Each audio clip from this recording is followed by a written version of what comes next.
Lots of big winners yesterday. Among them, in what was one of the most hotly contested elections of 2024, was the senior Congress leader and now four-time Thiruvananthapuram MP Shashi Tharoor. For a long time yesterday, Mr. Tharoor was actually trailing his rival Rajeev Chandrasekhar of the BJP, eventually won by a narrow margin of just 16,000 votes. A day of dramatic twists wherein Mr. Chandrasekhar was leading eventually ended up with Shashi Tharoor winning the Thiruvananthapuram seat. So where does Mr. Tharoor and indeed the opposition go from here? That's the question I want to raise. Joining me now is Dr. Shashi Tharoor, the four-time Thiruvananthapuram MP. Congratulations, Dr. Tharoor. You can finally afford a smile. I could see you were very nervous yesterday.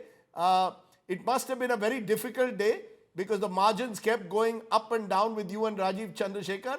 Can I get a smile? Are you happier today? You look tired. Yes, very much so. I mean, the fact is that we never expected it to be quite that close. We very honestly thought that we had the election in the bag after voting on the 26th of April.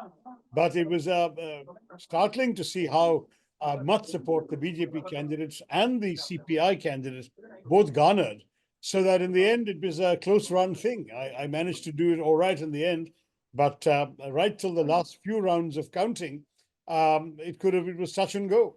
So a real cliffhanger. What explains the fact that it was such a cliffhanger? This was seen as a seat that you've dominated for the last decade. Was it anti-incumbency? Was it that Shashi Tharoor, three-time MP, found himself boxed in by Rajeev Chandrasekhar and the CPI's Ravindran on both sides?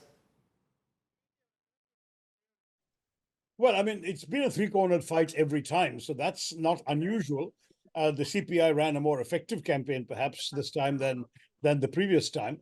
But with the BJP, they had a very telling message, particularly in the city areas, because I also have a rural belt where I did very well, but in the city areas and with the sort of educated elites and the business community and so on, their message was very simple.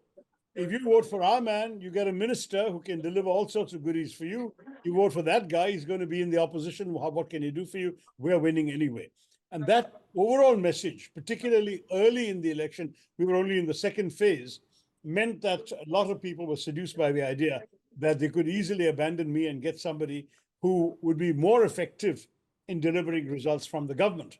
Ironically, as the election wore on, the potency of that argument would have worn off because it became increasingly clear that the BJP wasn't doing that well nationwide. But in the first and second phase, people still thought that the BJP's victory was inevitable. And that certainly played into the hands of my opponent's campaign in the city areas. You know, you're not really mentioning your opponent, but the fact is you versus Rajeev Chandrasekhar was seen as the big fight in this election, one of the big fights, and it got bitter at times, lots of personal attacks, even threats of defamation suits about the kind of attacks you made against each other. They were filed. They were filed by him. I have not made any personal attacks. I haven't filed anything, but personally, I think it need not have been so unnecessarily bitter.